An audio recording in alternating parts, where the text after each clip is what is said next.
C'est tellement beau, la mer de glace. Ça ressemble pas tellement à une mer. Il y a plein de cailloux.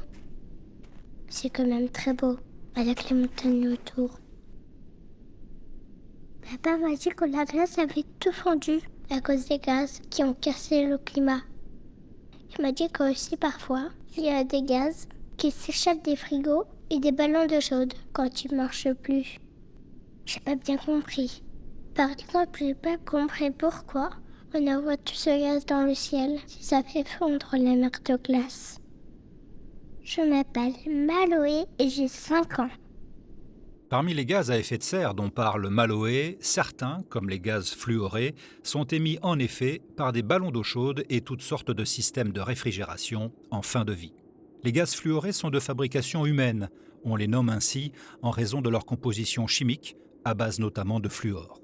Ces gaz ont longtemps joué un rôle dans la formation du trou de la couche d'ozone et aujourd'hui encore, ils participent directement et durablement au dérèglement climatique. À l'instar de Maloé, on peut légitimement se demander pourquoi et comment on en est arrivé là. Alors essayons de comprendre avant d'identifier des solutions.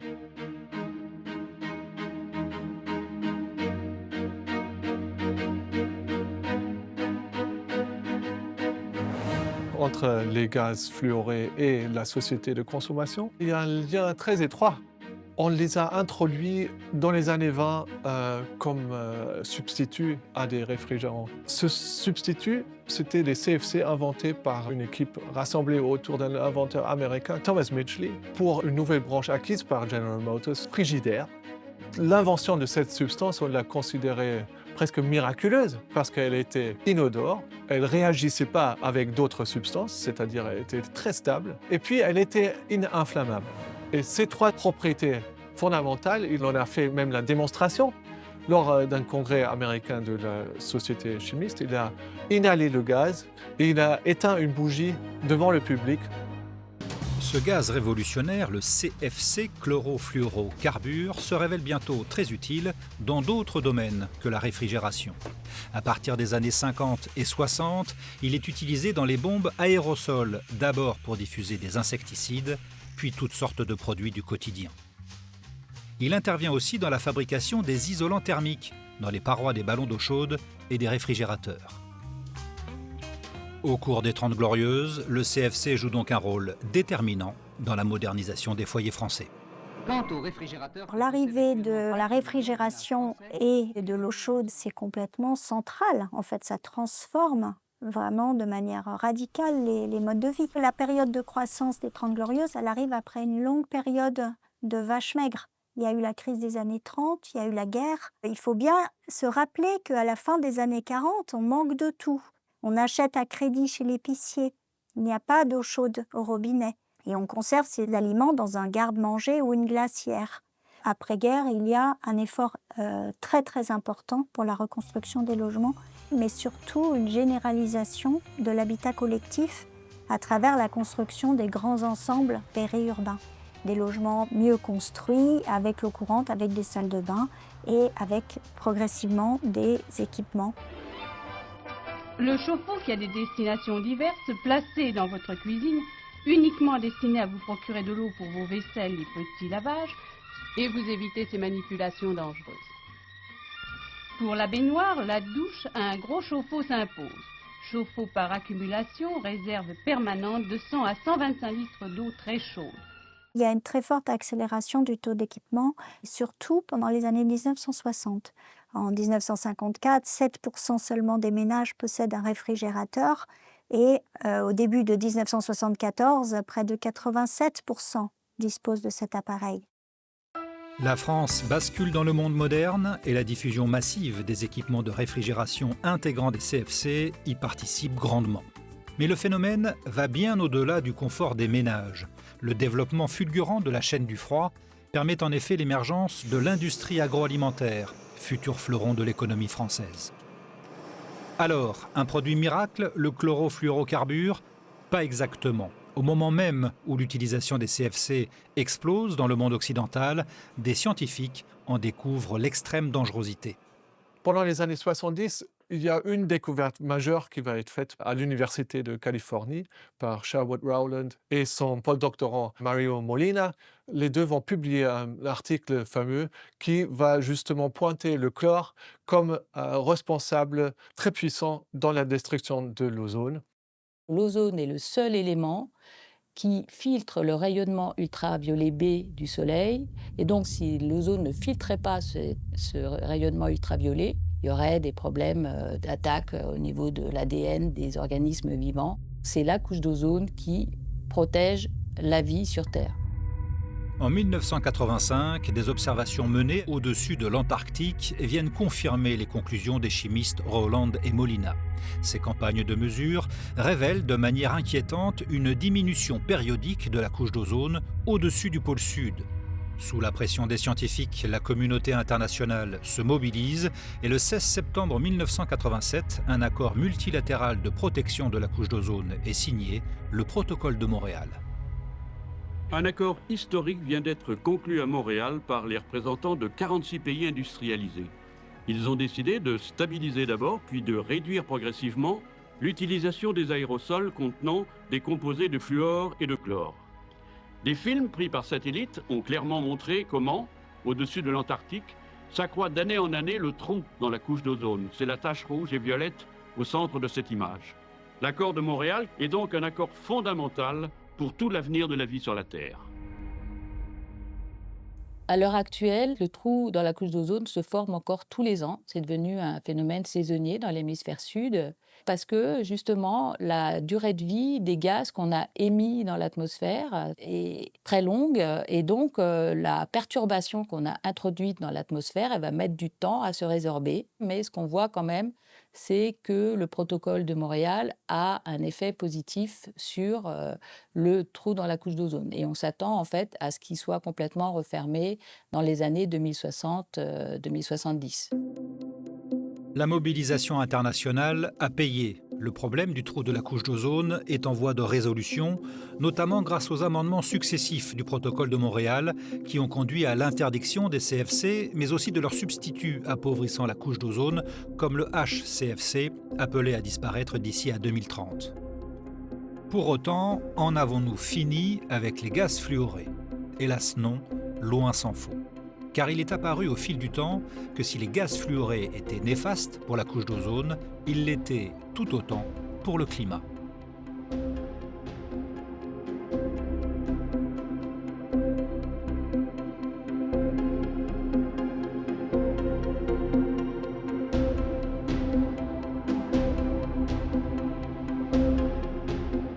On s'est rendu compte que les gaz fluorés, c'était aussi de puissants gaz à effet de serre.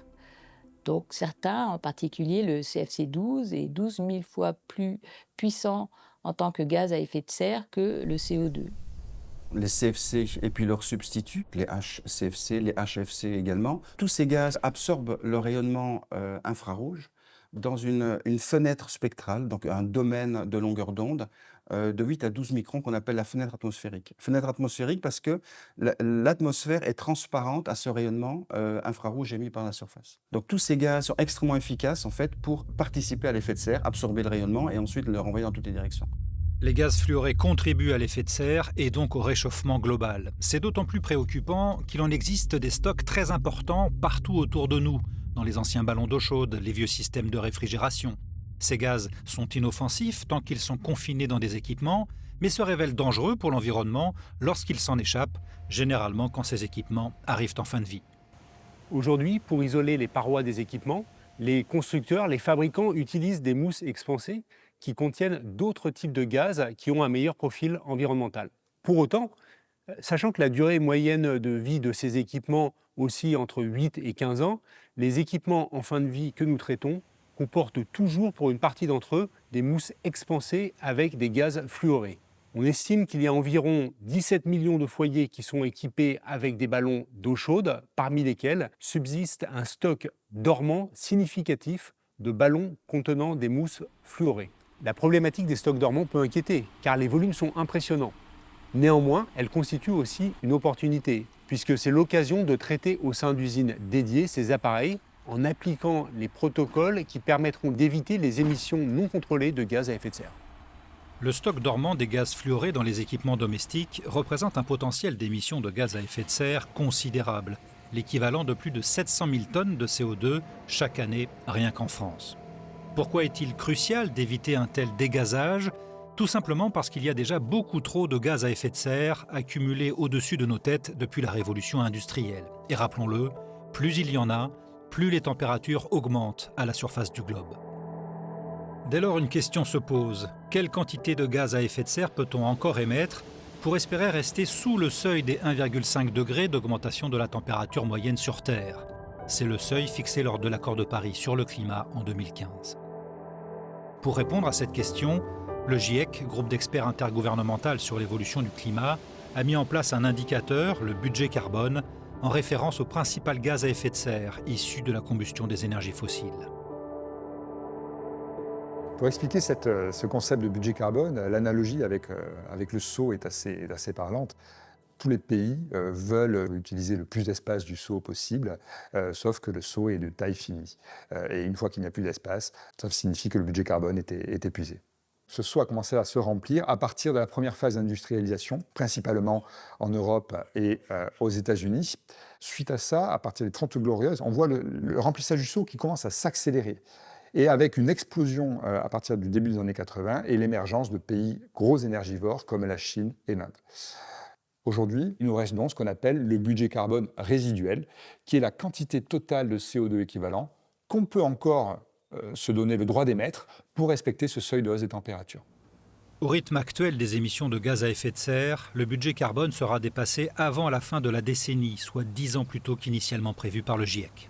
Inexorablement, nous nous apprêtons donc à dépasser le seuil de 1,5 degré d'élévation de la température moyenne à l'échelle de la planète.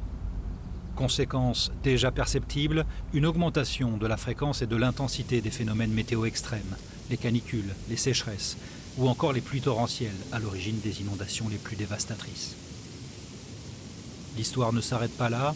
Ce que l'on pourrait appeler le seuil suivant, 2 degrés de réchauffement global, marquerait un point de basculement pour l'ensemble du système climatique. Un climat plus chaud de 2 degrés peut amener des surprises climatiques. Ces surprises climatiques avec éventuellement des points de bascule qui fait que le système ne revient peut-être pas nécessairement à son état d'équilibre initial, en particulier un arrêt de la circulation thermohaline, on voit qu'ils apparaissent au-delà des températures de 2 degrés. Ça, c'est la leçon du passé, je dirais, de la climatologie qui nous montre qu'il y a vraiment un seuil critique. On est dans une situation qui est vraiment une situation aujourd'hui de rupture par rapport à tout ce qui a pu se produire avant. Toute la zone de l'Holocène jusqu'à il n'y a pas très longtemps, c'était une situation où on était face à un système qui était plat, qui ne bougeait pas. Et puis d'un coup, quand on regarde les courbes, ça se met à évoluer de manière extraordinairement rapide, extrêmement forte. Et c'est lié aux activités humaines en grande partie. Alors je pense qu'il y a effectivement un développement qui va plus vite que ce qu'on attendait. C'est relativement clair. Alors on savait quand même depuis beaucoup d'années que les évolutions étaient des évolutions qui étaient graves. On savait, en effet. Car voilà plus de 30 ans que les scientifiques du GIEC alertent l'opinion mondiale avec des prévisions somme toute très prudentes, contrairement à une idée répandue. Un exemple parmi d'autres, l'état de la banquise dans l'Arctique. Elles fond aujourd'hui beaucoup plus rapidement que prévu. En témoigne la courbe des relevés, très en deçà des pires scénarios du GIEC, établis au milieu des années 2000. La lointaine banquise n'est pas la seule à fondre beaucoup plus vite que prévu. Plus près de nous, dans le massif du Mont Blanc, la mer de glace menace de disparaître.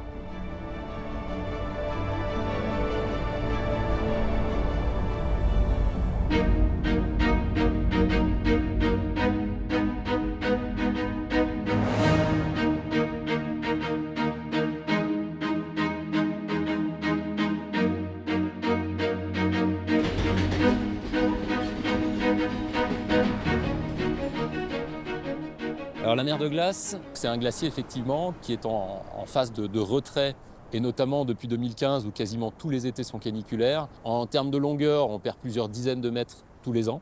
On perd aussi beaucoup en épaisseur. L'année dernière, on a perdu 16,50 mètres d'épaisseur ici sous le Montanvert. ça représente des dizaines de millions de mètres cubes à l'échelle du glacier tout entier. C'est sûr que c'est dans ces milieux-là qu'on est vraiment aux avant-postes du réchauffement climatique.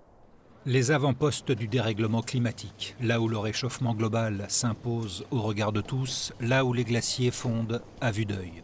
Ici, sur la plateforme du Montanvert, il y a un siècle et demi, il suffisait de se pencher pour toucher la mer de glace. On a une limite en face qui est très nette entre la partie du versant bien végétalisée et la partie caillouteuse. Et bien tout simplement, cette limite, c'est la position du glacier jusque dans les années 1850-1855. Donc il y a un gros siècle et demi, on avait 290 mètres de glace, une glace bien blanche, bien épaisse, bien crevassée, d'où cette idée de mer de glace. Près de 300 mètres d'épaisseur de glace, aujourd'hui disparus. Le chiffre donne le vertige, tout comme les escaliers du Montanvert qu'il faut désormais descendre pour rejoindre le glacier.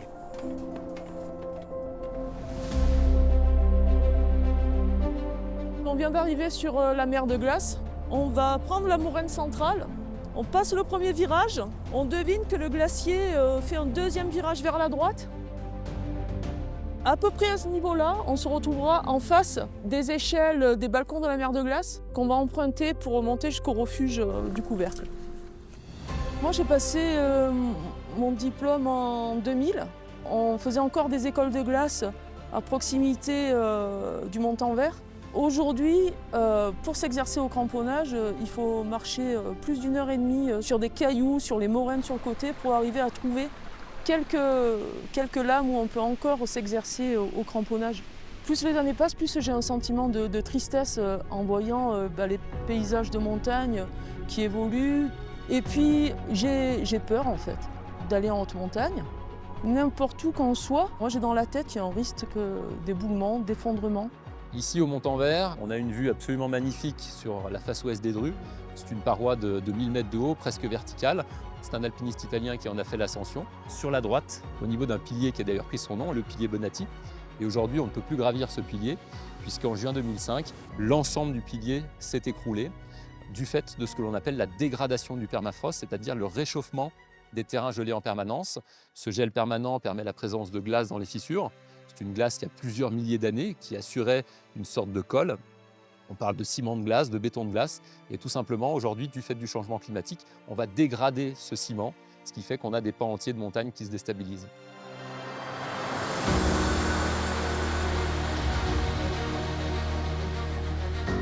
Autre paysage, autre théâtre du dérèglement climatique, le littoral. La France métropolitaine compte 5500 km de côte, dont plus d'un quart est soumis à l'érosion. Le recul du trait de côte est un phénomène naturel, mais il est accentué par le réchauffement global, moteur principal de la montée des océans et de la multiplication des événements météo extrêmes qui redessinent les bordures maritimes. La petite station balnéaire de Soulac-sur-Mer est devenue le symbole des risques côtiers en France depuis que l'un de ses immeubles, menacé par les eaux, a fait l'objet d'un arrêté de destruction.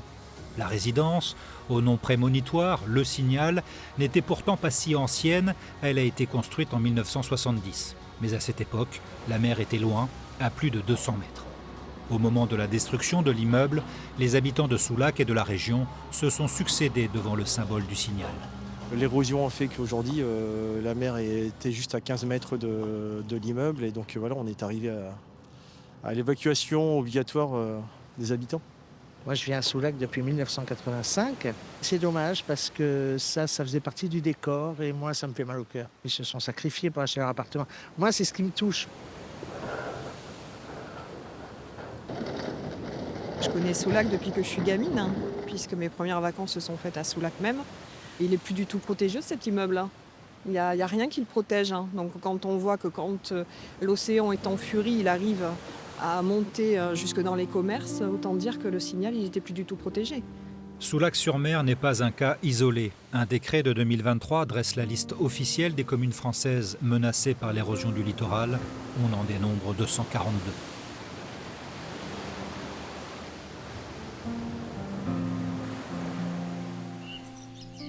À 600 km à l'est de Soulac-sur-Mer, c'est un océan vert qui connaît les affres du dérèglement climatique. Nous sommes ici au cœur des vignobles de Bourgogne, à Pernan-Vergelès, village de la Côte de Beaune, sur la colline des Cortons Grand Cru. Gardiens patrimoniaux de l'art de vivre à la française, les viticulteurs sont aussi des représentants du monde agricole parmi les plus exposés aux aléas climatiques. Depuis que je suis viticulteur à Pernan-Vergelès, depuis 1999, en fait, on a eu plus de problèmes climatiques qu'un viticulteur qui a vécu 70 ans avant moi. Premier gros changement, c'était en 2003 avec une énorme canicule. Depuis, en 20 ans, on a eu 4 canicules très fortes. On a des séquences de grêle presque tous les ans. Nos orages, ce sont des orages maintenant très puissants avec parfois des tombées de 50 mm en une heure. C'est du jamais vu. On a nouvellement des gelées de printemps. Ma plus grosse perte fut en 2016 où on a eu notre toute première gelée de printemps. Au mois d'avril, j'ai perdu 80% de ma récolte. Au-delà des phénomènes météo extrêmes qui menacent régulièrement les récoltes, les vignobles français subissent aussi l'incidence durable de l'élévation des températures. Globalement, l'incidence sur les vignobles français, c'est un changement, en tout cas au niveau de la croissance de la vigne. On observe une croissance plus précoce, mais également toute la saison végétative de la vigne, ce qui va aller, au moment où la vigne reprend son activité au printemps jusqu'à la vendange, se raccourcit. Ça, c'est sur la plante. Et sur le raisin en lui-même, on a un changement aussi de ses caractéristiques, notamment une augmentation de niveau de sucre et du degré alcoolique et inversement une diminution de l'acidité. Si les vins méditerranéens semblent mieux armés pour affronter le réchauffement global, car ils s'appuient sur des cépages plus adaptés à la chaleur, il en va différemment pour les grands vins rouges de Bourgogne.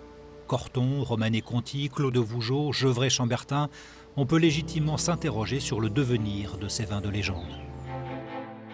La Bourgogne, d'ici 2100, si on ne plante pas d'autres cépages, le pinot noir ne pourra plus faire de grands vins fins, c'est impossible. Et je pense qu'en fait, c'est ce qui se passe déjà actuellement. Le vignoble va remonter. On a déjà des vignobles en Belgique, en Hollande, en Angleterre, et le vignoble se déplace. Délétères pour les vignobles, au même titre que les autres gaz à effet de serre, les gaz fluorés ont aussi plus spécifiquement un impact sur la santé humaine. Certains d'entre eux figurent en effet parmi les composés organiques volatiles qui jouent un rôle dans l'apparition des pics de pollution à l'ozone. L'ozone, une molécule désormais familière, très utile pour nous protéger des rayonnements ultraviolets dans les hautes couches de l'atmosphère, mais terriblement néfaste à hauteur d'homme.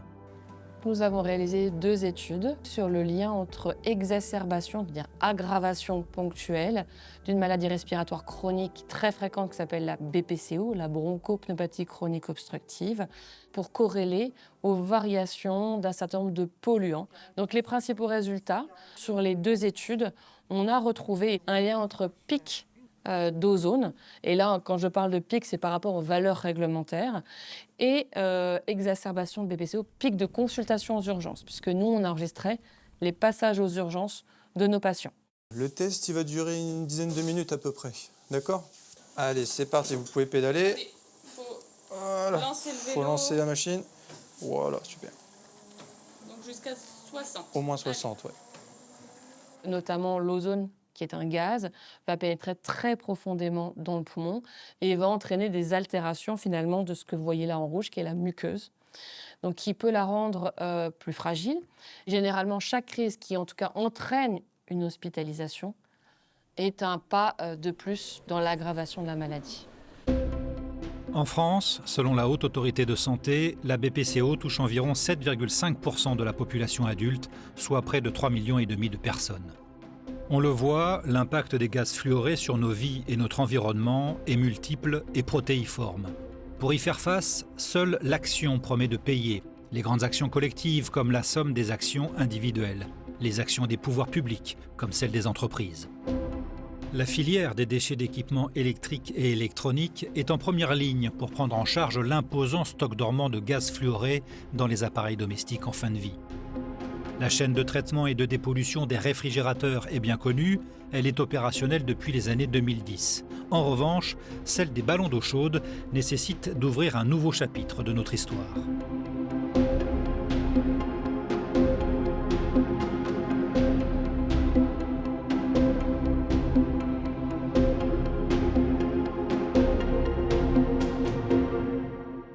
Dans ce ballon d'eau chaude, les gaz fluorés vont se trouver dans la mousse polyuréthane qui tapisse l'extérieur de l'équipement pour garder du coup la chaleur qui est générée. Et les gaz fluorés vont optimiser cette fonction isolante en remplissant les alvéoles de la mousse. Les gaz fluorés des ballons d'eau chaude peuvent s'échapper si une mauvaise manutention est faite et le mauvais geste. Alors nous, tout consommateur, lorsque notre ballon arrive en fin de vie, il est important qu'on ait le bon geste et qu'on remette l'équipement dans la filière pour être sûr qu'il soit traité et dépollué correctement.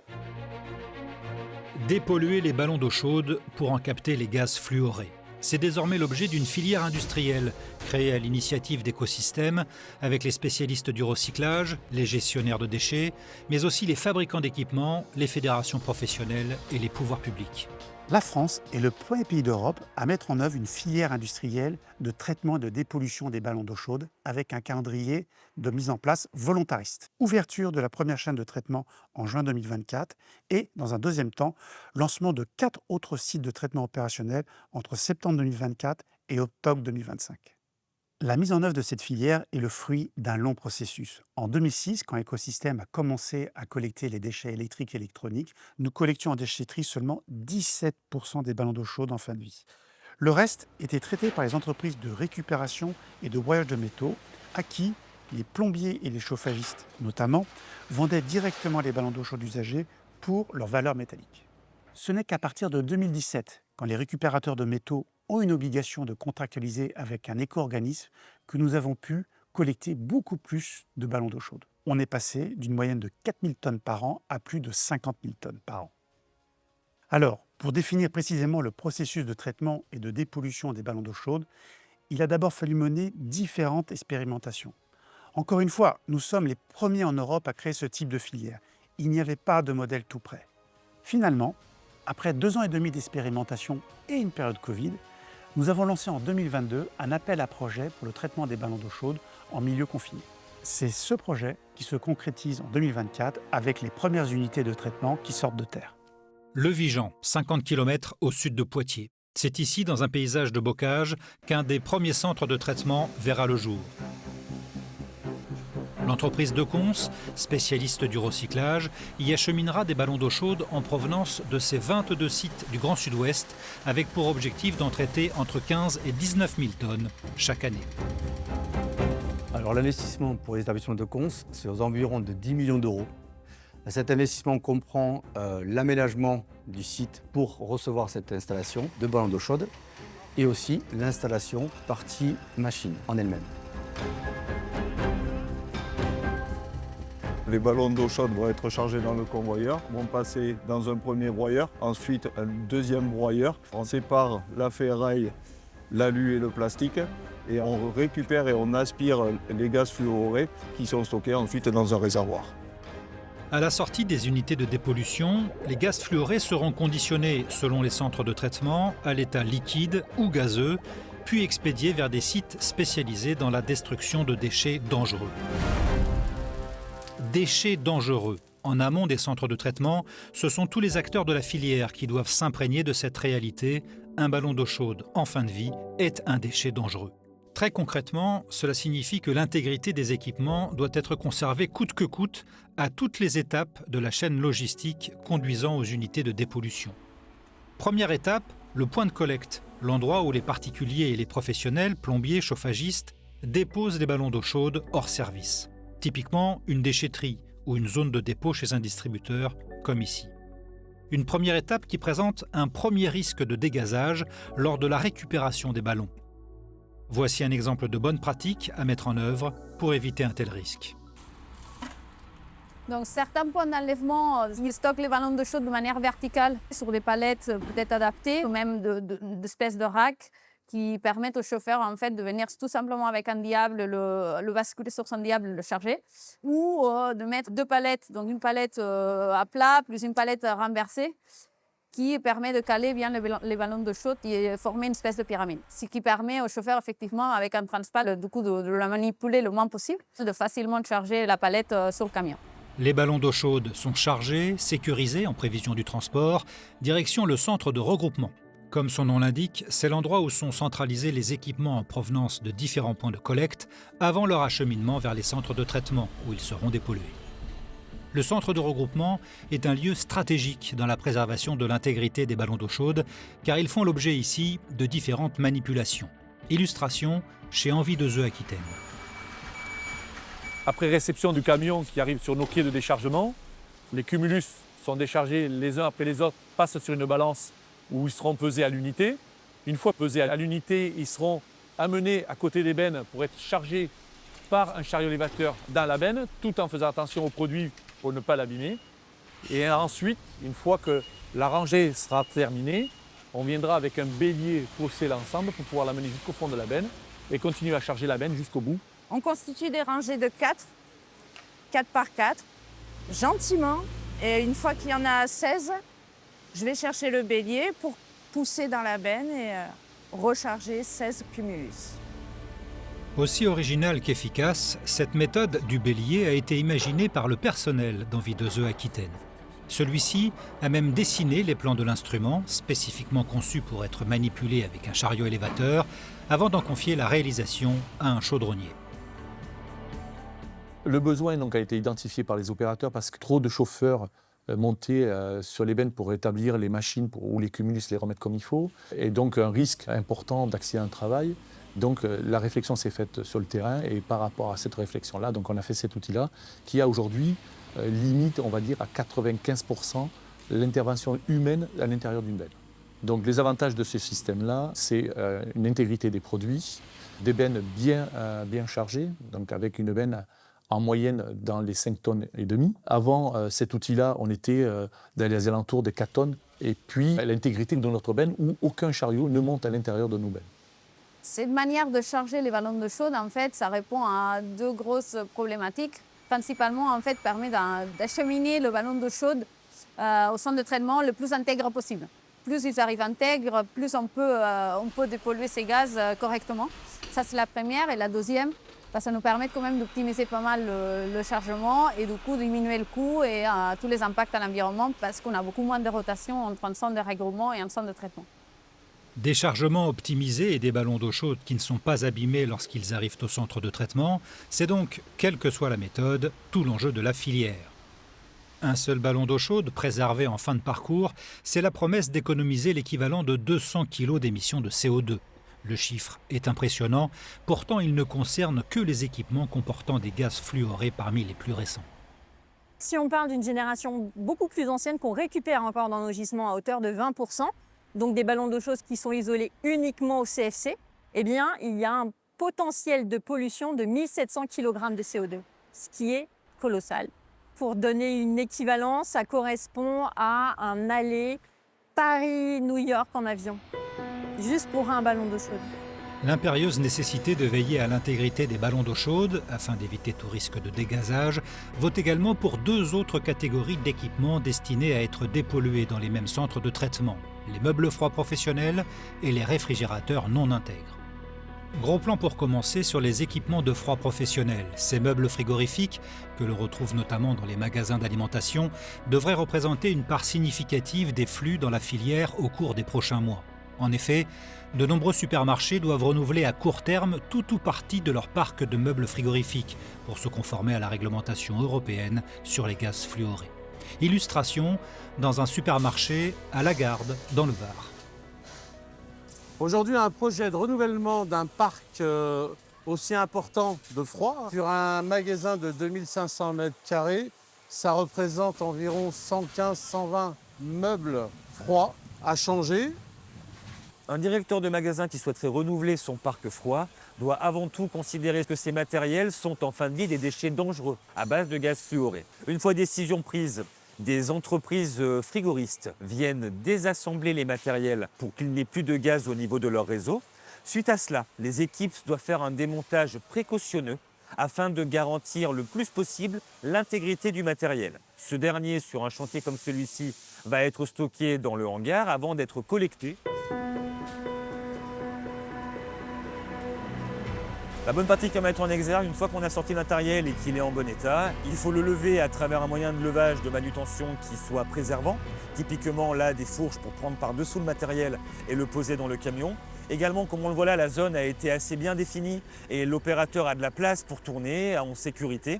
Objectif, charger le matériel de manière intègre et préservée, le caler à la Tetris dans le camion pour optimiser le plan de chargement et l'emmener en l'état vers le centre de traitement froid. Meubles frigorifiques professionnels ou réfrigérateurs grand public, quel que soit le type d'équipement, il arrive qu'il soit détérioré en cours de route, une carrosserie perforée, un compresseur arraché. Faut-il pour autant l'extraire du circuit de dépollution et de recyclage? Surtout pas. Le froid non intègre, c'est ainsi qu'on qualifie un équipement endommagé, doit impérativement parvenir au même centre de traitement que les ballons d'eau chaude, simplement pour dépolluer tout ce qui peut encore l'être. Un froid non intègre, c'est un frigo qui, par le biais de manipulations successives, a été écrasé, aplati, grappiné. Dans 80% des cas, ces frigos non intègres proviennent de récupérateurs métaux hors contrat éco-organisme. Alors les objectifs de la filière à ce sujet, eh bien, c'est zéro tôle moussée, zéro froid non intègre dans le platin. On y parvient de façon très simple. On identifie les récupérateurs métaux hors contrat éco-organisme, on les forme et on les appuie financièrement pour leur effort de tri et traçabilité. À Bonneuil-sur-Marne, le site de Richebourg est à la fois un récupérateur sous contrat et un centre de traitement où les équipements sont recyclés et dépollués. Sur ce site, le froid non intègre fait l'objet d'une attention particulière. Ici, on est sur un site d'achat de ferraille et de métaux. On donne comme consigne à nos réceptionnaires de trier tous les frigos.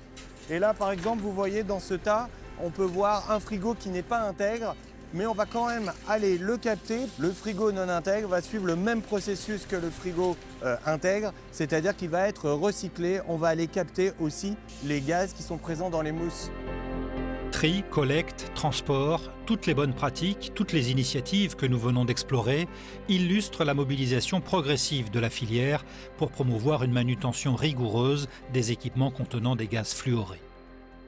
Cette nécessaire mobilisation doit s'accompagner d'une vigilance permanente. Par négligence ou à pas du gain, nombreux sont encore les scénarios qui conduisent à se débarrasser d'un ballon d'eau chaude en dehors de la chaîne de traitement réglementaire. Moralement condamnables, au regard de leur impact environnemental et sanitaire, ces comportements sont aussi répréhensibles par la loi. Le professionnel récupérant des déchets soumis à une réglementation spécifique alors qu'il n'est pas habilité à accueillir ce type de déchets peut voir sa responsabilité engagée. Et ici, on parlera d'une gestion irrégulière de déchets. Donc, il s'agira de qualifications délictuelles, donc les qualifications qui font encourir 2 ans d'emprisonnement, des peines d'amende également aux professionnels. Dès lors que vous avez un trafic de déchets structuré, organisé, on parle de trafic de déchets donc en bande organisée, à partir de là, on a des peines d'emprisonnement qui vont jusqu'à 7 ans et des peines d'amende pour les entreprises, pour les personnes morales, qui vont jusqu'à 750 000 € à titre de peine principale. Les peines encourues peuvent comprendre également une interdiction professionnelle. Ça fait partie des peines complémentaires qui sont encourues pour certains délits du Code de l'environnement. Il n'y a pas d'indulgence sur les atteintes à l'environnement et en particulier sur les pratiques irrégulières en matière de gestion, de suivi des déchets. Les moyens mis à la disposition des services d'État et des parquets pour identifier les infractions à l'environnement se sont renforcés ces dernières années, avec en particulier un programme de formation des gendarmes qui a conduit à ce que les gendarmes soient mieux formés pour identifier et détecter ces pratiques. Équipements non intègres, réfrigérateurs, meubles frigorifiques, ballons d'eau chaude. Au total, en France, ce sont plus de 20 millions de tonnes d'équivalent CO2 qui pourront être captés d'ici à 2050, si et seulement si tous ces équipements en fin de vie rejoignent sans encombre les centres de traitement où sont extraits les gaz fluorés. Alors j'en tire 2 enseignements. Le premier, ça concerne le fait que les entreprises ont un rôle majeur à jouer dans la lutte contre le dérèglement climatique. À l'instar de ce que nous avons fait dans la filière des 3E, elles doivent se mobiliser, sortir de leur zone de confort, créer des alliances d'intérêt avec leurs clients, leurs fournisseurs, leurs concurrents, pour construire des projets destinés à réduire les émissions de gaz à effet de serre. Le deuxième enseignement, c'est que la mobilisation pour réduire ces millions de tonnes de CO2 est un formidable message envoyé à toutes les femmes et les hommes qui travaillent dans cette filière des déchets d'équipements électriques et électroniques. Ce projet consacrent leur engagement et leur participation collective à réaliser des actions concrètes pour lutter contre le dérèglement climatique. Pour la plupart des écosystèmes, terrestres comme aquatiques, la plupart des paysages, donc les glaciers, les zones montagneuses, chaque demi-degré compte. Le tableau n'est pas complètement noir, le temps de l'action c'est maintenant, mais on a encore le temps d'agir et d'inverser les tendances. On peut dire que le volontarisme pèse, c'est-à-dire que le protocole de Montréal, ou cette façon de fonctionner, pourrait être utilisé pour d'autres problématiques plus ciblées du changement climatique, où on cible une industrie particulière, où on essaie de mettre les acteurs ensemble. On est liés, donc on va être obligé de faire ce que la planète nous demande de faire, très, très largement. Donc en fait, je crois qu'il faut quand même plutôt réfléchir sur qu'est-ce qu'on va savoir faire, qu'est-ce qu'on va pouvoir faire. Il faut agir, absolument, absolument. Je pense qu'on a toute la capacité pour agir. Tout ce qu'on peut faire a une force encore très, très grande. Agir, tout simplement. Agir à son échelle, en considérant les ballons d'eau chaude et les systèmes de réfrigération en fin de vie comme des déchets dangereux pour l'environnement et le bien-être humain. Agir à chaque étape de la filière, collecte, regroupement, transport, pour veiller à ce qu'aucun gaz fluoré ne s'échappe dans l'atmosphère.